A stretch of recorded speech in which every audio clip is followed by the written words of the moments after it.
Welcome back, everybody. We were speculating yesterday in the video I put out when Connor Bedard, the rookie phenom of the Chicago Blackhawks, would score his first NHL goal. It has come a day later on October 11th, 2023, against the Boston Bruins. And I'm gonna show you just how synced up this is. I'm going to show you why he scored the goal 5 minutes and 37 seconds into the game, because there was an event that happened 537 days ago that we need to talk about. So, Connor Bedard, born July 17th, 2005, scores his first NHL goal on his 87th day of his age. And if you know the language of gematria, how the NHL is rigged and scripted, you understand the significance of the number 87. In the most pure cipher, National Hockey League sums to 87, like how Connor Bedard began his NHL career yesterday, October 1st, or October 10th, 2023, playing against the Pittsburgh Penguins, who, of course, have Sidney Crosby, who's been the face of the NHL over the last nearly 2 decades. You could argue now the face of the NHL is Connor McDavid, but interestingly enough, there's a lot of parallels between Connor Bedard and Connor McDavid, as I've talked about in prior videos, and not just the first name. But Sidney Crosby, right, wears the number 87, was born on 8/7 in the year 87, who has an $8.7 million annual salary with Pittsburgh. Connor Bedard, who's got another face of the National Hockey League, comes in and scores his first NHL goal on the 87th day of his age. And don't forget the number 1 overall pick last year, Slivkovsky, however you say that, the Slovakian player drafted number 1 overall by the Montreal Canadiens. When you run the alphabetic order, National Hockey League sums to 204. When you use numerology, it's 87. Slivkovsky scored his first NHL goal 204 days after his birthday.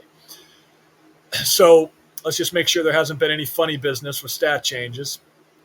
Okay, there it is. Time, 5:37. Scores the opening goal for the Blackhawks. And 537 days ago was when Guy Lafleur, the Montreal Canadiens legend, NHL Hall of Famer, passed away, which was April 22nd, 2022. I have a prior video on this. Don't forget Guy Lafleur, he died at age 70, right? Like how Canadiens sums to 70. This is a typo. Montreal won the Stanley Cup in their 70th season, not the 70th season of the NHL.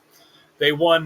They won that Stanley Cup of the New York Rangers on 21/5, like how Guy Lafleur was dead 215 days after his 70th birthday. Tribute to the 70th season for the Canadiens.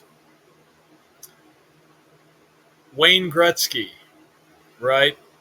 Remember, so many rituals are synced up with Wayne Gretzky. Notice Wayne Gretzky was 61 years old at the time of Guy Lafleur's death, and Guy Lafleur died 87 days after Wayne Gretzky's birthday, and Gretzky was 61 years old at the time, like how the Chicago Blackhawks won the Stanley Cup in 61. Like how Connor Bedard was the first pick in the 61st NHL draft. That was an oversight, too, yesterday when I was looking at – that's why you always want to do the full decode. But when I was looking at that Penguins-Blackhawks game, remember, the Penguins stayed on 59 points in their opening – in season openers, right? And Connor Bedard and Sidney Crosby are both 59. Should have thought about that in the video, but that's why you always want to do the full decode when you look at these games, not just do a brief surface level scan. But anyway, here's another death synced up perfectly with Wayne Gretzky, Guy Lafleur. Again, I'm sure the bodies will pile up when Ovechkin breaks Gretzky's record someday. But yeah, and don't forget Guy Lafleur, right? 47, like I was naming French, 47. Canadians picked up the 47th loss on the date he died.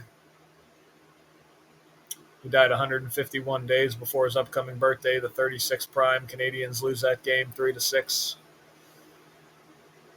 Anyway, there's more to it. Again, go back and watch my prior video on it. But yeah, RIP to Guy Lafleur.